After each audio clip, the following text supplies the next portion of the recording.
Bencana tanah bergerak melanda desa Padasari, Kecamatan Jatinegara, Kabupaten Tegal, Jawa Tengah, Jumat lalu. Sejumlah bangunan termasuk rumah warga roboh, jalanan ambles, hingga fasilitas umum mengalami kerusakan parah.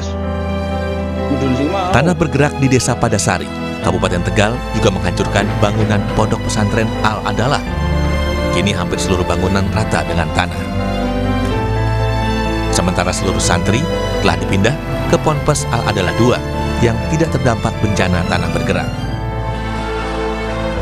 Data BPBD mencatat setidaknya ada 596 kepala keluarga atau 2.453 jiwa terdampak akibat bencana tanah bergerak.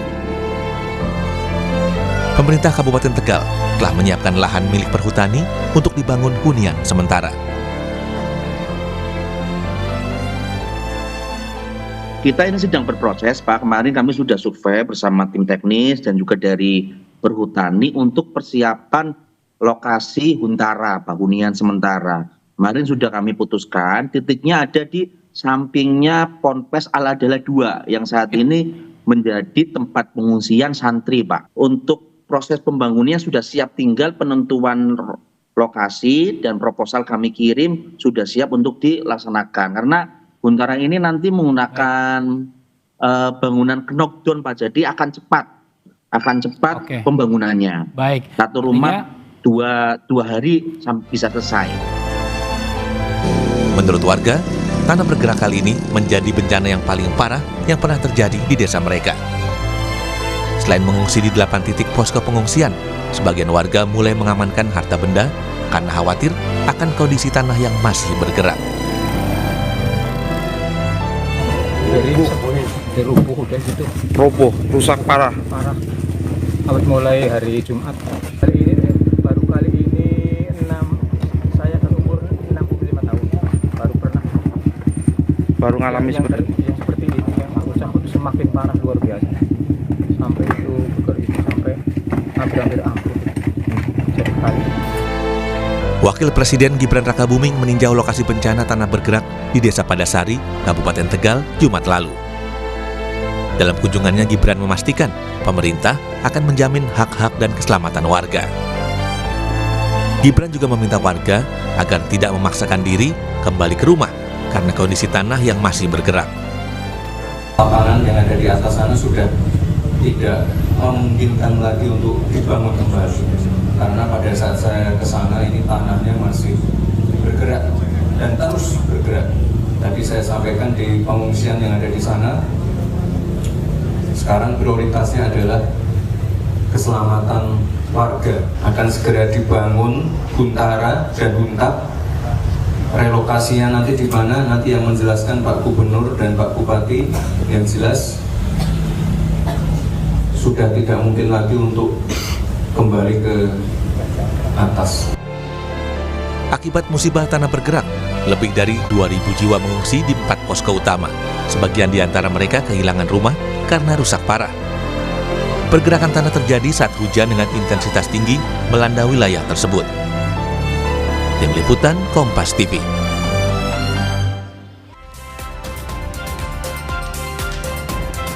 Tanah bergerak melanda desa Padasari, Kabupaten Tegal, Jawa Tengah pada Jumat lalu. Sejumlah bangunan termasuk rumah warga hingga fasilitas umum rusak parah.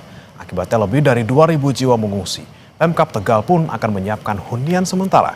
Bagaimana mitigasi bencana tanah bergerak agar tidak menimbulkan korban jiwa dan juga meminimalisasi dampak kerusakannya?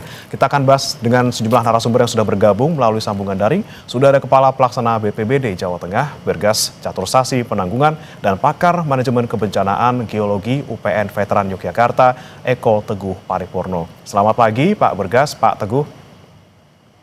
Selamat pagi. Ya, saya mau ke Pak Bergas dulu. Pak Bergas, ini update untuk hari ini. Hingga pagi hari ini, apakah tanah di Tegal ini masih bergerak dan seperti apa keadaannya, Pak? Ya, jadi terima kasih ya. Jadi kondisi lokasi Padasari Kabupaten Tegal yang terdampak tanah gerak, apabila terjadi hujan, masih dimungkinkan terjadinya gerakan tanah. Maka tentunya pemerintah baik itu pemerintah kabupaten utamanya, kemudian didukung rekan-rekan daripada pemerintah provinsi serta relawan, bagaimana menjaga agar evakuasi warga untuk ke tempat yang lebih aman dapat bisa dilakukan begitu, dibantu tentunya dari teman-teman TNI Polri. Kalau untuk jumlah rumah warga yang rusak, ini apakah ada update-nya Pak? Berapa totalnya sekarang? Sementara masih 596 ya, sebagaimana tadi yang disampaikan dengan 2.400 sekian pengungsian, di mana tentunya yang sudah tidak layak betul itu yang nanti akan disiapkan itu sejumlah sekitar 464. Karena tentunya kerusakan rumah ini levelnya ada yang dari rumah rusak berat, sampai dengan roboh, sampai termasuk sedang maupun ringan begitu. Baik, kemudian untuk warga Pak, apakah masih ada dari warga yang tinggal di rumahnya yang mungkin dampaknya tidak terlalu besar atau semuanya sudah mengevakuasikan diri? Hampir semua dievakuasi atau diungsikan ya. Memang masih ada satu titik, satu dukuh gitu di bagian atas. Memang ini perlu pendekatan khusus ya, perlu pendekatan sosial, di mana tergantung daripada kearifan daripada teman-teman yang ada di lapangan untuk mendekati warga atau tokoh masyarakat setempat. Masih ada berarti ya Pak ya. Kemudian luasnya ini berarti lebih luas daripada yang terdampak parah ini ya Pak ya. Masih ada banyak titik-titik yang sekiranya berpotensi untuk bisa tanah bergerak meluas gitu Pak. Kalau jumlah rumah totalnya itu hampir 1000-an ya, 1000 rumah ya, begitu. Itu yang titik-titik yang sekiranya berpotensi gitu ya Pak ya, ada 1000 rumah. Tapi kalau yang sudah rusak ada 500 sekian gitu Pak. Ya, betul. Oke, baik. Saya mau ke Pak Eko. Pak Eko, ini kita lihat bencana tanah bergerak di Tegal, tentu saja bukan pertama kali terjadi mungkin di Jawa Tengah, Pak. Analisis Anda mungkin ketika Anda melihat bencana yang terjadi di Tegal ini, apa penyebabnya sebenarnya? Ya, kalau kita buka-buka data BPMBG, di sana memang masuk pada zona kerentanan tanah menengah hingga tinggi gitu. Nah, penyebab utamanya sebenarnya adalah karena batuannya yang cenderung lempungan. Dominasinya itu kalau misalnya di istilah geologinya ada formasi rambatan. Jadi napal, serpih, gamping begitu. Nah, yang di tempat berdekatan itu juga ada formasi halang yang lebih keras. Nah, batuan-batuan yang lunak ini punya variasi antar basah dan kering itu tinggi. Jadi kalau dia basah maka dia akan mengembang, kalau kering dia akan menyusut. Ini yang menjadikan bahasa yang lazim dipakai itu tanah itu bergerak. Jadi mengembang dan menyusut. Ketika mengembang maka dia lebih tidak stabil. Sebenarnya geraknya di tempat itu saja gitu. Jadi tidak jenis-jenis longsor yang sliding gitu. Nah, masalahnya adalah menjadi berbahaya ketika rumah infrastruktur kita tidak beradaptasi dengan jenis-jenis tanah yang ada di sana. Kecenderungannya kita kan semakin bikin rumah yang tembokan ya. Nah, sementara basis tanahnya itu mulur mungkret gitu, mengembang dan ini menyusut. Sehingga ketika ada hujan yang berlebih, mengembangnya berlebih, maka daya adaptasi atau daya tahan rumah itu udah terlewati. Dia akan retak, rontok seperti itu gitu. Tentunya hujan. Pilihannya memang semaksimal adaptasi tanah ya untuk rumah di sana, dan pilihan yang lain memang mencari tempat yang lebih aman. Karena nanti itu ada kepentingan yang berbeda. Adaptasi itu biasanya rumahnya bangunan-bangunan kayu gitu, tradisional. Sementara kita semacam ada kebutuhan harus membangun tembokan. Nah, pilihan ini menjadi menarik untuk didiskusikan secara arif seperti yang tadi disampaikan Pak Bergas itu. Nah, ini kalau enggak bisa ruwet ini. Nah, ini kemudian kan hujan pasti terjadi terus di Tegal gitu ya. Apakah kemudian baru kali ini hujan dengan intensitas yang sangat tinggi kemudian membuat tanah menyusut dan juga mengembang segitu ekstrimnya sehingga kemudian merusak rumah warga atau seperti apa pemicu utamanya, Pak? Ya, prinsip dasarnya tadi. Jadi ketika menerima air dengan jumlah yang tinggi itu mengembangnya akan tinggi gitu. Nah, sekarang sedang musimnya anomali curah hujan, sehingga dalam tanda petik ya wajar apabila risikonya meningkat.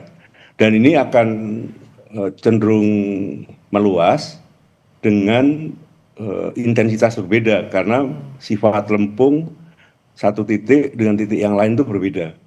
Jadi kalau kadar ilit monomorillonitnya berbeda begitu, tergantung persennya, maka respon terhadap airnya itu juga akan berbeda. Saya pernah ke kawan-kawan di sana untuk menguji tanahnya sendiri, itu apakah punya responsibilitas terhadap air tinggi atau rendah dengan mencampurnya dalam gelas begitu atau bejana. Yang kita lihat kalau perubahan dari kering ke airnya itu tinggi, maka disarankan bikin rumahnya itu yang bisa adaptasi terhadap itu. Kalau kearifan lokal di tempat yang lain yang ini ada istilahnya membuat rumah dengan tidak tembokan, dengan kayu, lantas adaptasinya itu dengan merubah atau menggeser tiang dari waktu ke waktu.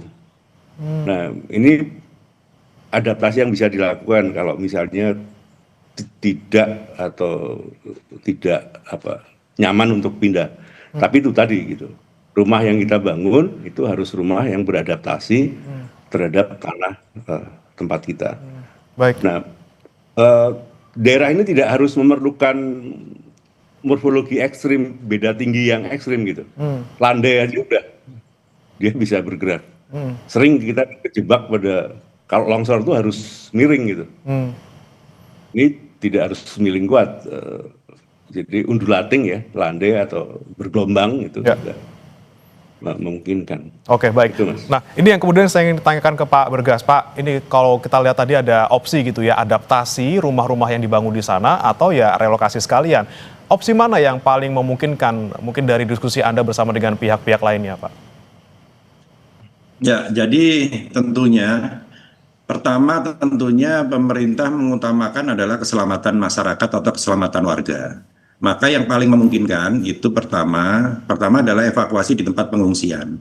Selanjutnya, karena ini potensi tanah itu masih ada potensi gerakan, tentu pilihannya adalah di wilayah-wilayah secara detail yang tidak banyak terjadinya gerakan. Maka upaya relokasi menjadi solusi. Upaya relokasi bukan berarti kembali ke lokasi awal, itu alternatif. Tentunya dengan pertimbangan-pertimbangan atau kajian-kajian geologi. Beberapa waktu lalu kami sudah dapat informasi bahwa wilayah itu memang wilayah dengan gerakan tanah menengah sampai dengan tinggi. Dan itu tidak hanya di Pandasari, artinya hampir satu wilayah kecamatan begitu. Karena beberapa waktu lalu di tahun 2023 kalau tidak salah, di Damar Suci, Tegal juga itu bersebelahan dalam satu kawasan yang sama, itu juga terjadi tanah gerak yang sama. Begitu. Tentunya upaya relokasi menjadi memungkinkan. Betul apa yang disampaikan beliaunya Kang Ete bahwa berharmonisasi dengan lingkungan menjadi penting. Karena selama ini masyarakat membangunnya tembok begitu. Padahal struktur beton bertulang itu pada saat terjadi tanah gerak, dia pasti langsung rusak. Beda dengan kayu. Kalau kayu miring itu bisa langsung diperbaiki. Lah ini kan tidak begitu ya. Tidak, kalau beton itu jelas tidak. Ditambah lagi berat tonase daripada beton bertulang. Memang itu sebagai salah satu solusi-solusi bagaimana kita mensiasati lingkungan untuk kita bisa berharmonisasi living harmony dengan with disaster tadi begitu. Berarti sebenarnya sudah dipetakan ya Pak ya? Pemerintah sendiri dalam upaya penanganan memang sudah dari hari pertama 1 kali 24 jam itu sudah membentuk sistem komando penanganan darurat bencana yang dikomandoni oleh sekretaris daerah. Dan itu terbagi dalam beberapa klaster. Ada klaster OPSAR atau evakuasi, kemudian ada klaster pengungsian, ada klaster logistik, kemudian ada klaster kesehatan, ada klaster pendidikan, sampai ke klaster pemulihan, di mana di dalamnya termasuk ada penanganan sarana prasarana. Kalau ini sistemnya sudah berjalan dan setiap hari dilakukan evaluasi, maka progres terkait penanganan di Padasari ini akan lebih baik dan lebih cepat begitu. Berarti memang sebelumnya sudah dipetakan ya Pak ya, wilayah desa Padasari dan juga sekitarnya ini beresiko tinggi tanah bergerak. Nah kemudian waktu sebelum terjadi ini Pak, ini apakah sudah misalnya ada edukasi kepada warga ataupun imbauan kepada warga untuk tidak membangun rumah dengan tadi struktur beton dinding, atau seperti apa sih kemudian yang mungkin dilakukan oleh pemerintah Kabupaten Tegal sendiri dan juga pihak-pihak terkait Pak? Ya, ini sebetulnya desa Padasari ini sudah termasuk desa tangguh bencana ya, atau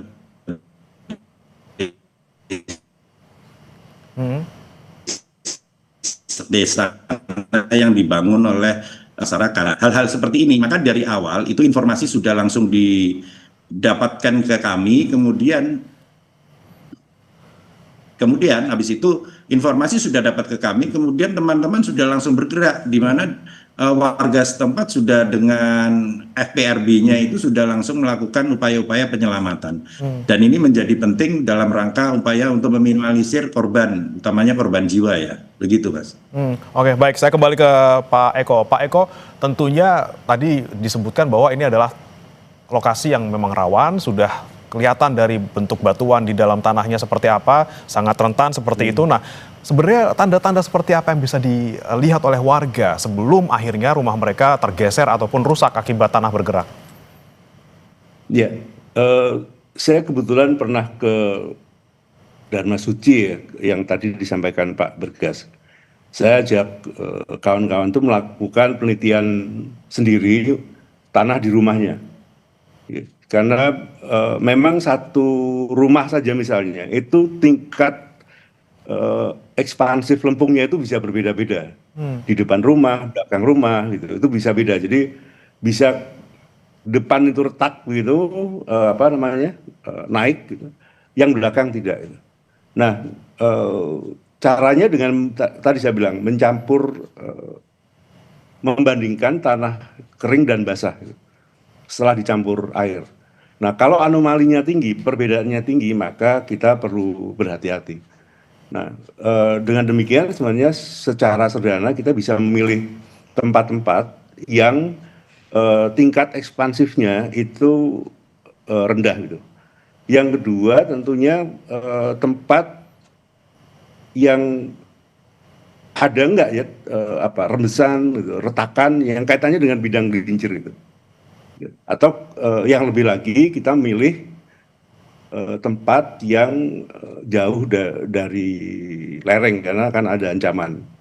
Pilihan-pilihan tersebut itu bisa dilakukan warga. Jadi kalau rumah kita tuh kebetulan tingkat ekspansif lempungnya tinggi, ya nyari tempat yang lebih ringan.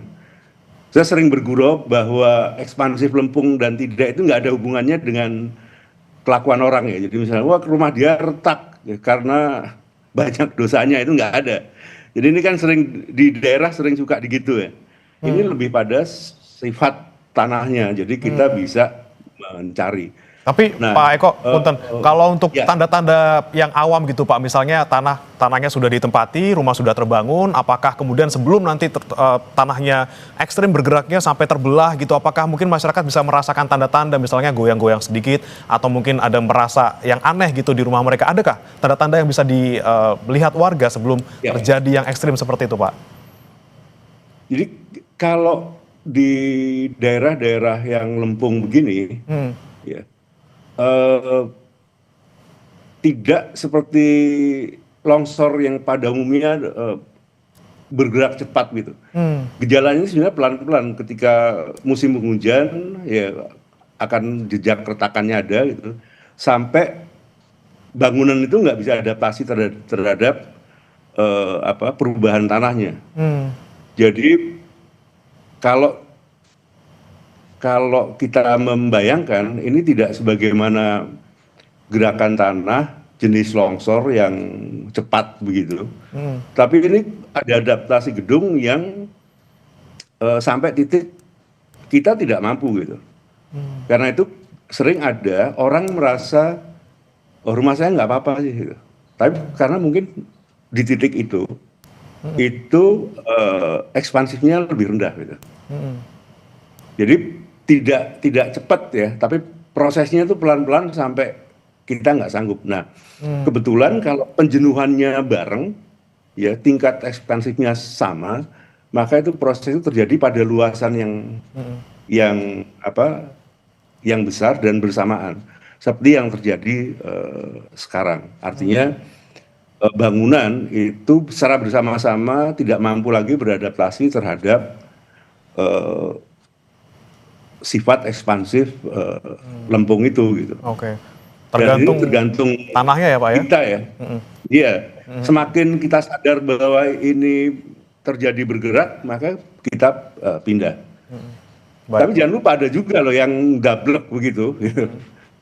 Artinya sudah kelihatan gitu rumahnya retak-retak dikit gitu ya. Tapi masih bertahan. Oke, ini tergantung berarti masyarakatnya masing-masing bisa menyikapi tanda-tanda yang mereka lihat di rumah mereka masing-masing gitu ya Pak ya. Baik, saya kembali ke Pak Bergas. Pak Bergas, untuk rencana relokasi ini apakah sudah ada tempatnya yang sekiranya akan digunakan untuk relokasi dan ini tanahnya sudah siap untuk dipakai atau seperti apa Pak? Ya, jadi untuk relokasi sebagaimana yang disampaikan oleh beliau Pak Bupati Kabupaten Tegal bahwa lokasi yang akan dijadikan tempat relokasi adalah lahan perhutani, di mana komunikasi ini sudah berjalan dari awal bahwa perhutani untuk bisa mendukung untuk dilakukan tempat sebagai tempat relokasi.